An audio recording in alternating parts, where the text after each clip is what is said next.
अशफाक उल्लाह खान और राम प्रसाद बिस्मिल की दोस्ती बड़ी प्रचलित रही।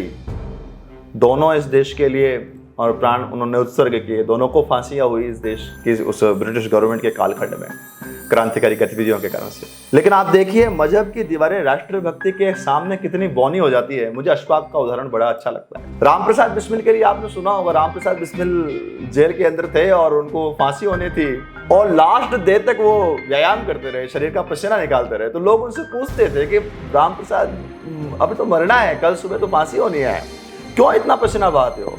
तो राम प्रसाद बिस्मिल हंसकर कहते थे, भाई मैं तो हिंदू घर में पैदा हुआ हूँ, मेरे यहाँ पुनर्जन्म चलता है और मैं तो अभी मरूंगा, फांसी पर चढ़ूंगा और फिर भारत माता की किसी माँ की गोद से फिर यहीं जन्म लूंगा और फिर अंग्रेजों से लोहा लूंगा, इस देश को तो स्वतंत्र करा के मानूंगा। तो मेरी इच्छा यह है कि नया जन्म जब वापस मिले तो इसी प्रकार का शरीर मिले जैसा मैं छोड़ रहा हूँ और इसी ताकत से मैं इस देश के लिए और स्वराज के लिए काम आऊँ।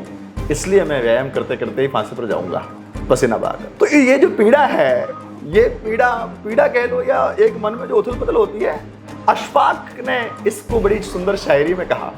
अशफाक उल्लाह ने कहा, जाऊंगा खाली हाथ मगर ये दर्द साथ ही जाएगा, जाने किस दिन हिंदुस्तान आजाद वतन कहलाएगा।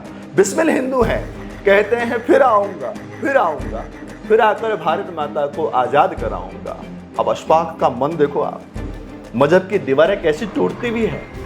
उन्होंने कहा, जी करता है मैं भी कह दूं। क्यों? क्योंकि राम प्रसाद कहता है कि वो हिंदू है, वो तो पुनर्जन्म पाएगा। जी करता है मैं भी कह दूं, पर मजहब की बेड़ी से बंध जाता हूँ, मुसलमान हूँ इसीलिए पुनर्जन्म की बात नहीं कर पाता हूँ। और फिर चैलेंज है खुदा को, अगर कहीं मिल गया खुदा तो अपनी झोली फैला दूंगा और जन्नत के बदले में एक पुनर्जन्म ही मांगूंगा। पुनर्जन्म क्यों मांगूंगा? क्योंकि बिस्मिल कहते हैं मैं फिर आऊंगा, फिर भारत माता के लिए काम करूंगा। मेरा भी जी करता है और मैं करूंगा। जन्नत को छोड़कर फिर भारत की धरती पर जन्म लेने की बात आएगी तो मैं लूंगा। ये कॉन्टेक्स्ट कहीं वैसा नहीं लगता राहुल जी, जो श्री राम का जो उदाहरण है, जननी जन्म भूमिश्च स्वर्गादपि गरीयसी, स्वर्ग को छोड़कर राम इस जन्मभूमि की प्रशंसा करते हैं। अशफाक भी कहता है जन्नत के बदले में एक पुनर्जन्म ही मांगूंगा।